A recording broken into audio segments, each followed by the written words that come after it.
welcome to episode 39 of the Fourth and Skol podcast. Almost called it the Dig Sideline podcast, but we are the Fourth and Skol podcast. And Pat, it's week 2 of the NFL. That it is, my friend. And this is the week where we bounce back. This is the week where we bounce back. All of the bad things from last week are gone. Behind us. They're gone. We ripped off a very dirty wounded wound that we had because of Aaron Rodgers, and we got that out of the way week 1. I wouldn't necessarily call it on Aaron Rodgers. I think that we killed ourselves more than Aaron Rodgers killed us, but I digress. Sure. But that's all behind us. It doesn't matter, Pat, because it's all behind us. Guess where we're headed? Week 2, Indianapolis. Xavier Rhodes. Not planned. Oh man, we're gonna have some avocado toast in the morning. Some tea. that was a joke on how Xavier Rhodes is gonna get burned, but okay.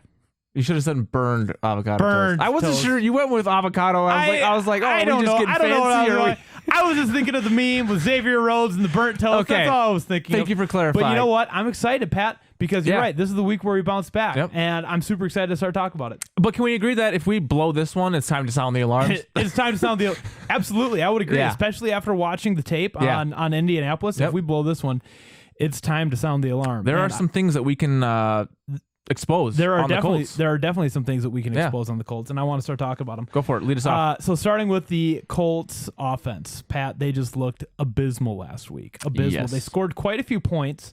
It was 27-20 for the Jags. But they just didn't really do anything that was exciting. I mean, Phil Rivers tried to throw the ball 46 times, completed 36 of his attempts. He had 363 yards, a touchdown, and 2 interceptions. And those 2 interceptions looked bad. Yeah, they were bad. One of them looked Kirk Cousins-like-esque from last week. Where it was an out route and he didn't throw it. He didn't lead the receiver up. I just want to make one comparison. Phillip Rivers and Kirk Cousins remind me quite a bit alike. They're just your classic. Don't do that. No, don't do that. Pat, don't do that. The only thing that they're not alike with is the lack of kids. Phillip Rivers has 9 kids. We could do a whole segment on that. Do you think that's holding him back? Do you think his kids have been holding him back? I mean, the guy's got to be mentally drained all the time. Or at least his wife has.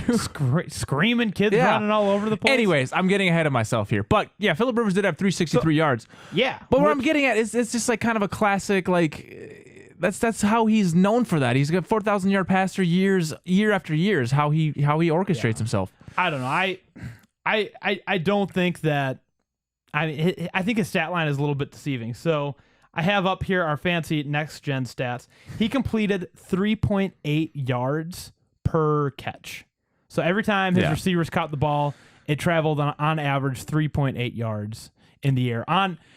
Which compared to our Kirk Cousins, I'm excited because I just figured out how to navigate this next gen stats website, which I'm gonna have to look at that next. Oh no, it's great. Kirk Cousins led the league with 10.2. So I'm just not even gonna get into that. I'm not gonna waste our time with that. No, Phil Rivers. Everybody thought that it was the Chargers that was holding them back. What? How old is Phillip Rivers? That's what I forgot to look up before we did this. I need to know how old he is. He's got to be pushing 40. 38 years old. 38, yeah. Okay. He's up there with the Drew Brees where the deep ball is no longer there. It's not there. They're more of like it's kind of just a goose. Yeah. And all of his interceptions were when he tried to push the ball down the field. Yeah. And they were all on pressured, like heavily pressured. Yeah, heavily pressured. Yeah. So we all thought that it was the Chargers that was holding Phil back. You know, like the conversation was Phil's a great quarterback. Yep. You know, he's going to be a Hall of Famer. Yep. You know, and if just he was on a better team with a better scheme and a more stable coaching situation, this, that, and the other thing, he would excel. Well, we send him to Indianapolis. He's got established receivers in T.Y. Hilton. Yep. The running back situation, they don't necessarily have three-headed monster right now. It's a 3-headed monster. None of them are really established guys. None of them are the Dalvin Cook of the room. But they have Jonathan Taylor, who ripped it up for Wisconsin last year. Marlon Mack, who is turning into a bit of a beast.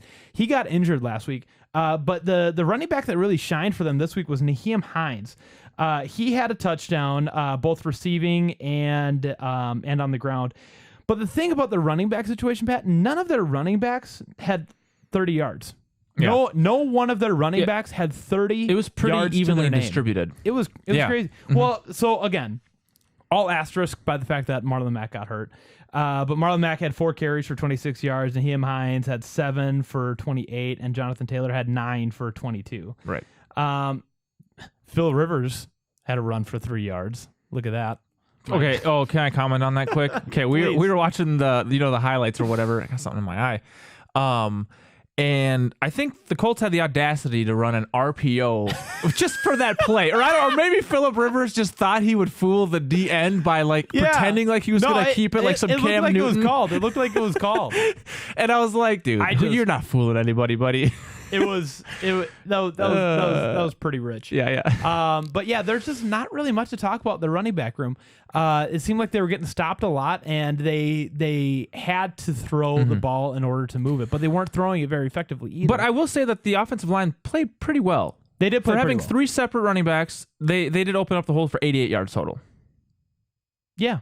I mean, it's not like... I suppose. If that's kind of an average game. If there was one bell cow running back. Yeah. Sure, maybe that's skewing the stats a little bit. Yeah, but, you have 3 different style of runners in essence. And, I suppose. So in order to compensate for that and in order to prevent the ball from moving down, from having Phil to have to push the ball downfield, they were throwing a lot of quick slants, a lot of inside stuff, a lot of that short range stuff, which the Jags seem to be giving up. But to me, for the Vikings pass defense, that's our bread and butter right now. That's, if you're not throwing it downfield, our young corners are going to have a little bit of a break this week, and Eric Kendricks is going to shine. Yes, that's for sure. I don't think you're going to be able to play that game against us. So I don't know if they're going to scheme something else. Maybe they schemed that for the Jacksonville Jaguars, who by the way looked very, very good.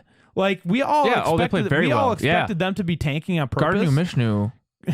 I just can't pronounce anybody that's not on the Vikings. Gardner Minshew. He looked out of his mind. He had a pretty good day. He was 19 for 20, 173 yards. He was 19 for 20? 19 for 3 20. 3 TDs. 3 touchdowns. Oh, goodness. You gotta love it. So going back to the Colts offense, one thing that the Jags defense did very well was they got plenty of pressure. They did. Plenty of pressure. Yeah. Which Yannick Ngakoue, who had a terrible showing against the Packers. Yeah. He knows them very well. He knows them very well. He knows the Colts very well. And he promised that he will make up for... Did he? He did. Oh. So we will see. Stay tuned. We're still going to be without Danielle Hunter, so I hope that I think that's the bigger issue at hand here. Yeah. Because it's kind of like not having your Batman, not having your Robin type of thing. Like, that's how that is. Well, when you think about it, we had 2 star defensive edge rushers last year, Danielle Hunter and Everson Griffin. Yep. And we're without them right now for these first 3 games. Griffin's gone for good, but Hunter's out for this week and next week and last week. But one thing I do want to say is I think we will have much more blitz packages dialed up. And I'm going to tell you why. I'm going to tell you why. Because Phillip Rivers, kind of like Kirk Cousins, they tend to have their offenses designed under center. Yeah. That's where they're at, right? Whereas Rodgers can do both, but I think he generally thrives already in the backfield where he can get away if he needs to. Right.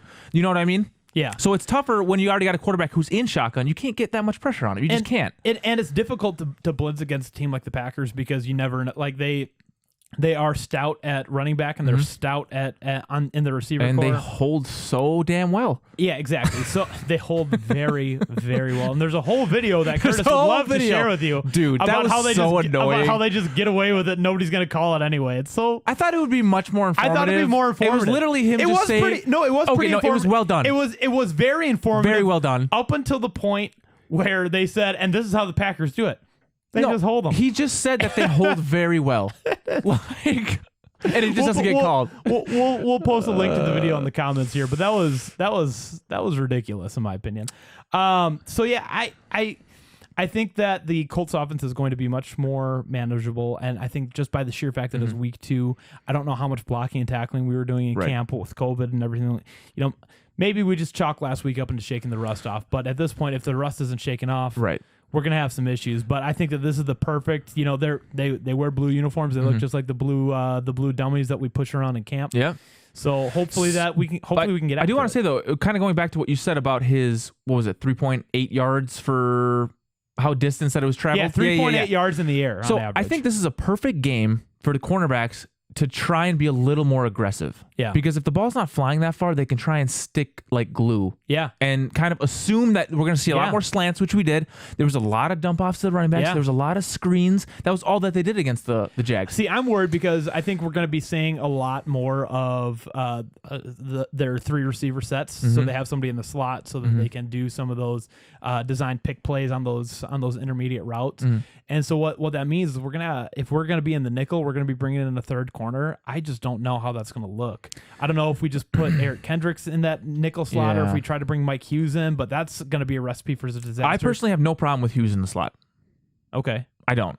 I would rather see that than have him outside. Than have him out wide. Personally, okay. I just think he can do a better job. Assuming that player is doing much more of a slant versus a crossing pattern, like something very simple. Yeah, and I suppose the receiving core of the Colts is they're not as big bodied. They don't have that Alan Lazard. They don't have that Megatron. They don't have those big I think we match up way better with these guys. T.Y. Hilton is a smaller guy. Yep. And I think speed versus speed. Speed versus speed, absolutely. I think the player to look out for the Colts, honestly, is going to be Nyheim Hines. He, like I said, he had a rushing touchdown. He had a catching touchdown. I think he's going to be all over the map. T.Y. Hilton couldn't get going last week. He's generally their number one receiver. He, he had 4 receptions on 9 targets. So it took him a while to get going.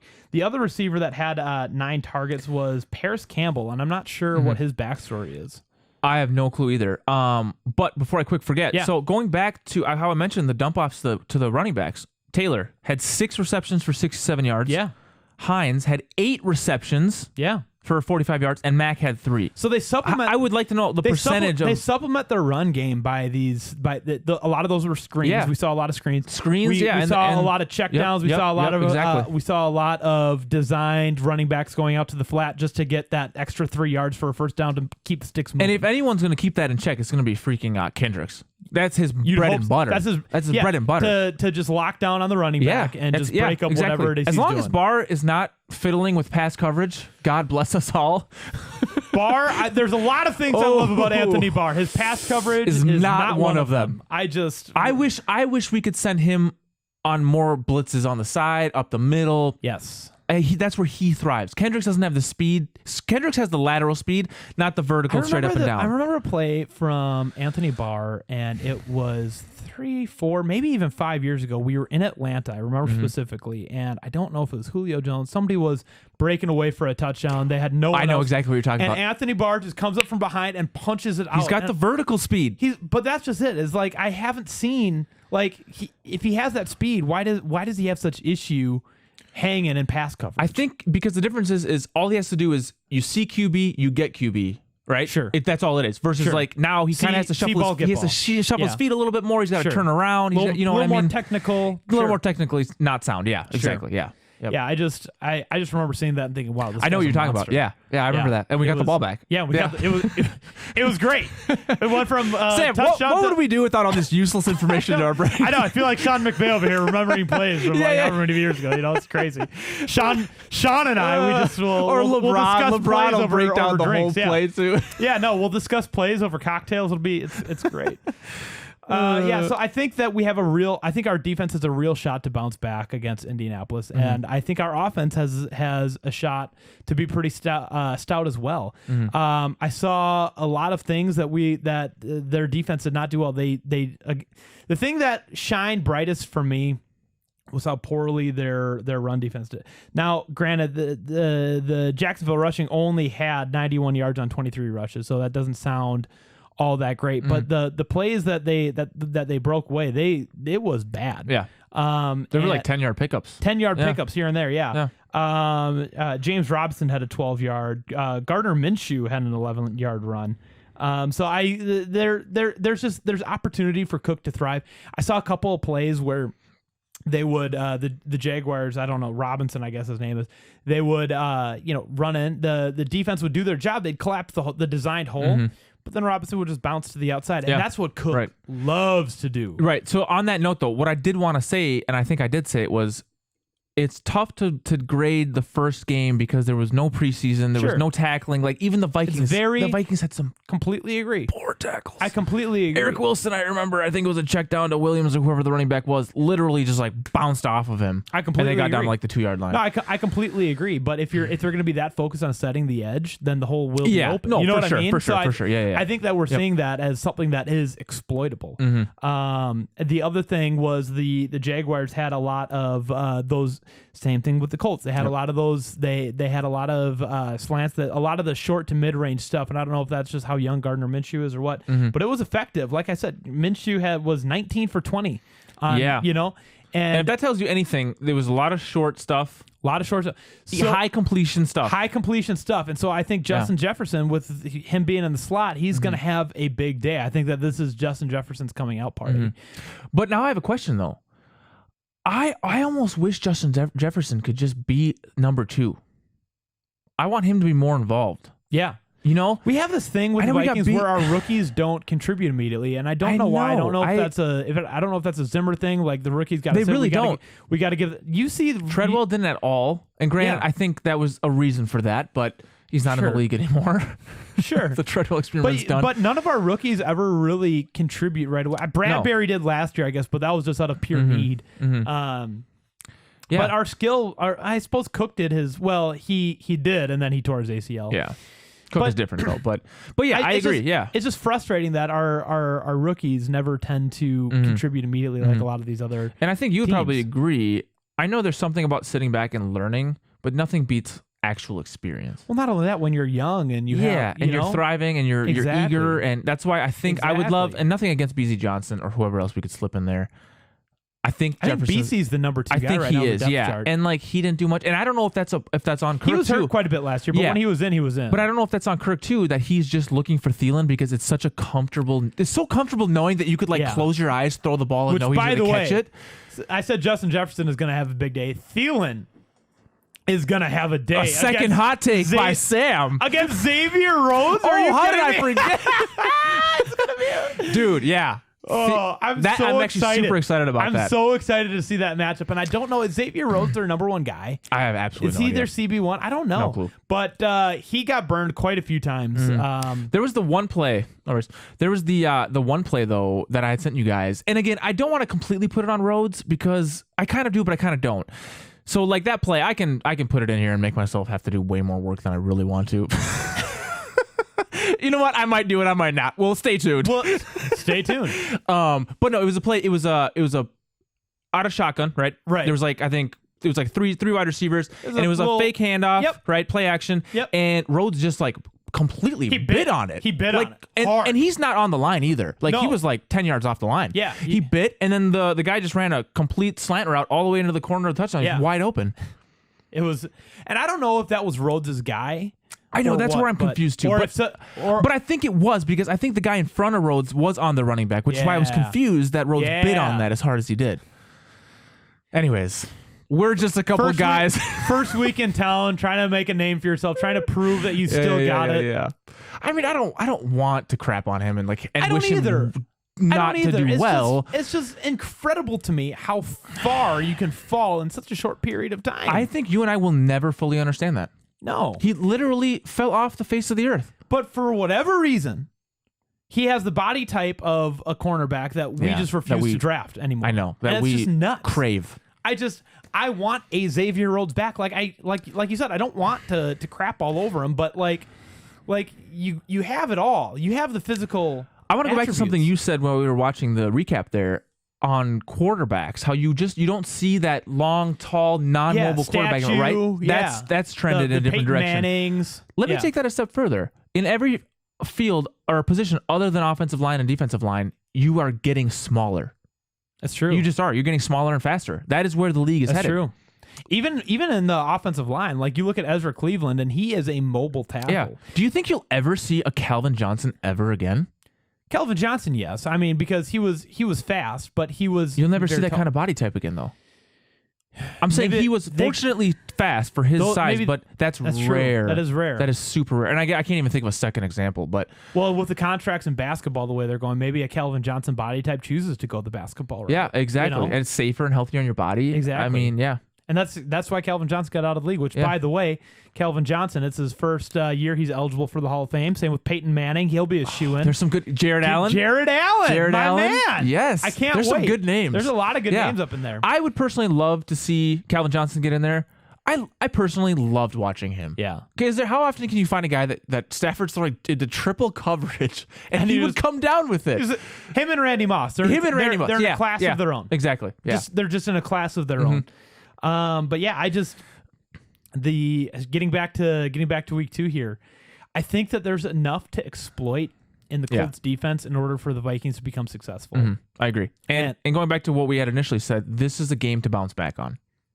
And if we don't, yikes. Because here's the thing. Indianapolis had a lot of hope going into this year. We got Phil Rivers. We have, we're bringing in some fresh cornerbacks. We're bringing in a lot. Adam Vinatieri's not on the team anymore. They got some guy one with kicker these did Coke miss bottle glasses. 35-yard kick there.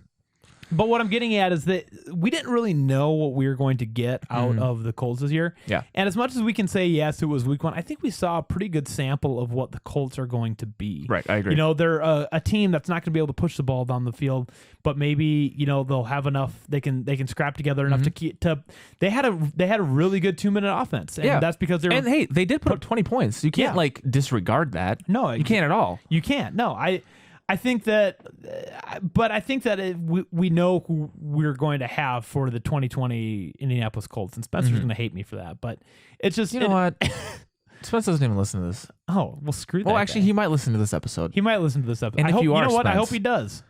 You suck. Sorry, that's a longtime 6th grade friend, buddy. Anyway, I think that this is. I hope that this is going to be more like a scrimmage for the Vikings, where we can try some things out, shake off the rust, actually play full speed football, but be comfortable enough to do all the things we need to do. Going back to what you just said there about it being a scrimmage. How about we try some new fun stuff? How about we just air it out? Let's I want to see an even distribution of passes and runs. I don't want to see Kirk throwing the ball 8 times, but I also don't want to see Kirk throwing the ball 50 times. Yes. Yeah, and I know we want the balance, but I almost want it to be 60 passing, 40 running. Yeah. How we kind of talked last week. Yep. Kirk needs that. Yeah. Give him the confidence that he can freaking do it. He needs, you know what I want to see? He needs the gold star before the game starts. I hate jet sweeps, but I want to see Justin Jefferson on a jet sweep. Ooh, that's interesting. I like that idea. You know what else I hate but want to see? Is wide receiver bubble screen. Yes. I want to get a bubble screen out onto the Xavier Rhodes side, have Xavier Rhodes miss it, and then... Can you tell me what bubble screen I'm thinking of? Yes, you're thinking of the one. I was actually at this game at TCF Bank Stadium. We were playing the Jets. Teddy Bridgewater, baby. Overtime. Teddy Bridgewater. Dude. That was a guy the Carolina Panthers... I didn't see any of that game, but they lost. McCaffrey went off like he always does. They lost the game. It was a good game, and the Vegas Raiders. That sounds weird to say. That the does Vegas sound Raiders. Weird to say. They pulled it out in the end, but I'm excited, but I'm disappointed that Teddy lost his opener there. He didn't do much from statistical standpoint that I had seen, but I didn't see any of the game. So, anyways, first game for everybody. Teddy's a guy that I think everybody in Minnesota will always love him. We'll always love him. And matter of fact, let's put him in the Vikings Hall of Fame. You know what? Let's put him in the Ring of Honor. Let's put him in the ring. Could you imagine a player that's still playing? Teddy's jersey is up because on we love him so much. And what could have been? Honestly, what could have been? What could have been if we didn't miss that kick against the Hawks? Okay, I don't want to go down the... Is that not what you were thinking? I want to go down the Teddy Bridgewater route. We can go down that rabbit hole, but I want to go down if Teddy Bridgewater... That was a good rabbit hole before that kick. Doesn't injure his knee. If Teddy Bridgewater doesn't injure his knee, which, by the way, I was at preseason game 3, and I forget who we were playing, but it was at US Bank Stadium, and Teddy Bridgewater had this beautiful juke. And I was like, man. And then it... And then it happened that week. And then it happened. What might have happened is a bunch of little micro fractures or tears or whatever. And it was an incredible juke. But anyway, so if Teddy Bridgewater doesn't, and we stick with him, and he's our guy, and we invest a lot of time into him, and we invest scheme into him, and we invest player relationship into him. We don't have to go through Sam Bradford. We don't have to go through Case Keenum. We don't have to go through Kirk Cousins. We don't have to go through all of that turnover. But we wouldn't have the Minneapolis Miracle. We wouldn't have the Minneapolis Miracle, which is a defining moment. Not that I wish. What I'm getting at, would you give up the Minneapolis Miracle for stability and potential, like, because we had to start rebuilding. I wouldn't. We had to start rebuilding. That Minneapolis Miracle is what I'm going to hang on to till I die. I don't think I'd give it up either, because it was an incredible moment. It was the Saints. But, yeah. Do you remember Sean Payton going like this after that kick? I hate that guy. It was so fitting that he was the first NFL player coach who had COVID. I'm so sorry. I watched that game, and as soon as Tom Brady ran for that first touch, and I was like, "Suck it, Sean," and then they it just figured it out. But it's there's so much happened to NFL Week 1. Yeah. I just want to say one thing, because I just wanted to touch note on it. Other division games, we've got the Bears playing the Giants, which how Trubisky came back against the Lions last week is something we'll never see again. Apparently, he had like the best statistical game of a quarterback of all time. Like, I don't know how. It was a Barstool Sports article. No, don't believe it. I'll put that in the category of the Onion. I didn't click on it, but I was like, what? No, I don't want to believe that. Packers Lions. Packers Lions. And I do want to say one thing. Packers Lions. Lions at Packers. Yeah. What time is that? Noon on Sunday. Yep.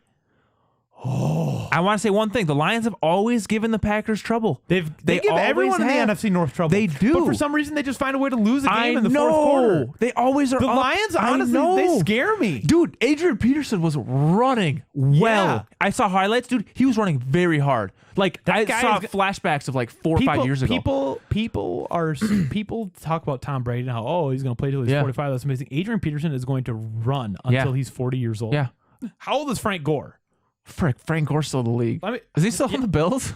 No. His son just started playing his freshman year, I think. He's true freshman or something like that. Let's see. How old is he? He's 37. Frank Gore is 37 years old. How old's AP? Oh, hold on. I'm going to say he's got to be 35. No? Maybe 34. While I Google here. I don't know, actually. Adrian Peterson, 35. Wow. So, yeah. Frank Gore's only 2 years old. But, yeah, I can honestly say that I can see Adrian Peterson running until he's 40 years old. Yeah, until he pays off all that debt and his kids. Sorry, I keep saying that. I know. That is one aspect of it, but he still has the ability. Yeah. He was the bell. He does. Yeah, he was the bell cow for Washington for the last 2 years. And Washington sucked. They just suck, man. I don't know how. But Adrian Peterson would get 120 yards a game, he 2 still touchdowns. Would. Yeah, I know. It's nuts. Mm-hmm. Yeah. What were your thoughts when Washington cut him before the Lions picked him up? I wasn't surprised that he got cut, because it's one of those things that the guy's 35. Like, you just assume that maybe this is the year that like he really slowed down. Sure. I was not happy that the Lions picked him up because of what I saw last week. Yeah. That is not against the Vikings. Watch him put up 150 every time. What did you think about the potential if the Vikings had picked him up? That wasn't going to happen. You didn't think it was going to happen? No. Clean break? We don't have the money for that. That's the thing. How much money? He's getting probably vet min. I think he's getting at least $3 million. Is he getting $3 million? I want to say yes. I need to look it up. Okay, hold on. Let's figure this out. This is great podcasting, by the way, when we're both just Googling. No one listens at this point. Oh, you are right. Okay, I'm so sorry. $1.05 million. Wow, that's a one year lease. Yeah. But hey, you know what? Let's see. His base salary for 2020 for Washington would have been 2.25. Yeah. So Lions took us got a deal. Yeah, they got a deal. Yeah. All right, buddy. I don't know. How do you feel going into the game? I think we had wins, but that was, again, I think what would be fun to compare what we thought heading into the season, what we have written down, and then after week by week. Yeah, no, because things change, players get hurt. Here's how I feel about the game. I know we've talked about how good we both feel. Mm-hmm. At the end of the day, the hungry dog eats. You know what I mean?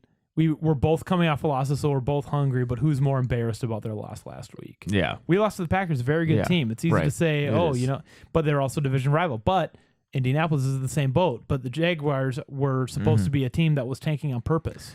I will be more disappointed than I was last week if we lose this game. I will be too, I think. If I have to at any point lay down on the couch, I won't be as sad, but I'll just be disappointed. I won't be mad. No, I won't be mad. I won't be mad. I will just. That's worse than being mad. Exactly. To just like be when your parents disappointed. say, Yeah. When they just say that they're disappointed in you, that cuts. I know. Like flashbacks to everything I ever did in high school. I know. Yeah, I think so. Again, the hungry. We dog, can't lose this game. I think we match up well against them on paper. Yeah, it's I just agree a with matter that. of who wants it more at this point. Mm-hmm. If they are, let Cousins throw the dang ball. I want to see him throw the ball. I don't care if he throws 6 straight incompletions. I want that. Hey, I want that. Hey, I think Kirk is gonna be again. At the Am top, I doing it again? At the top of no, he's gonna be. Kirk, I don't know if you remember from last year. Cut that in slow motion under like I'm pale. holding that part of the script. No, I think Kirk will have a good game. I think he'll air the ball. I think we'll see 2 or 3 deep balls from Kirk, and they're going to be completions, and I think that it's going to be great. Mm-hmm. I think where Kirk struggles, honestly, is the mid-range. I think Kirk throws the deep ball and the short ball well. I think he struggles in the mid-range. The problem like is that out route. Mike Zimmer cannot help but try and have as balanced of a game and to eat the clock as much as he can. He can't. He cannot the help combination of Mike Zimmer and Gary He cannot Kubiak. help it. Zimmer's defense is fine. Like last week, put that aside. Overall, Mike Zimmer's scheme, he's consistently in the top 5 of defenses in the NFL. But the combination of what Mike Zimmer wants out of his offense and what Gary Kubiak does, oh my God. But hang on, is Zimmer's defense still creative enough anymore? I think it's like old bread. It's starting to become old bread. We need a larger case study. We need more than just one game. We need more than just one game. Yeah. We need more than just one game to make that call. Yeah. But what I say is what we've consistently seen out of what Mike Zimmer wants out of his offenses and what Gary Kubiak puts on the field, I just don't know, man. The other thing that I don't like, honestly, and it's a small thing, and I can say this because we're over 30 minutes into the podcast, is I don't like that Gary Kubiak sits up in the tower. That bothers me too. Like the last offensive coordinator we had that did that was Norv Turner, and you know how that turned out. What an analogy! There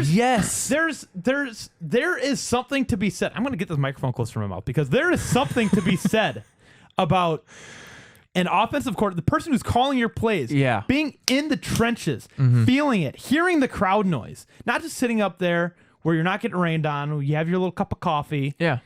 And you quick make an exit out of the stadium. Exactly. Yeah. Like there's something to be said to be in the trenches. You saw Andy Reid. I agree. His freaking face is getting all fogged up. Couldn't even see. Mahomes was drawing X's and O's on his face shield. I just think there's something to be said about it. I agree with that. So. Yeah. And we haven't had someone do that since Turner. And I'm going to be honest, Norv Turner's he quit in the middle of the season. What, dude? It was literally like one thing after another ever since AP's injury or suspension, and I think then Teddy tore his ACL or after his whole knee, and then the next year Sam Bradford, and then our offensive line, rest in peace, Tony, rest in peace, Tony. He passed away. Tony Soprano. And I think that same year, like 6 weeks into the season, Turner was like, "I'm just done." Well, I think Tony after the fire. I thought Tony was after the fire. I think after Norv Turner quit. I think Norv Turner quit and I thought it was that same year. Maybe it was 18. I could be. It was in some sequence, one or another. But I thought Tony just died last he died year. in the offseason. Yeah, he died. He died in the offseason. He died in the offseason before. Because it was just kind of like a weird little bummer heading into the year. Just as like anybody dies, it's just it's kind of unfortunate. Well, on that note, join us. Join us next time on the Fourth and Skol podcast. We'll be reviewing what is hopefully a Vikings win, and it'll be our 40th episode. This podcast is like none other than. Okay, bye. Until then, Skol Vikings.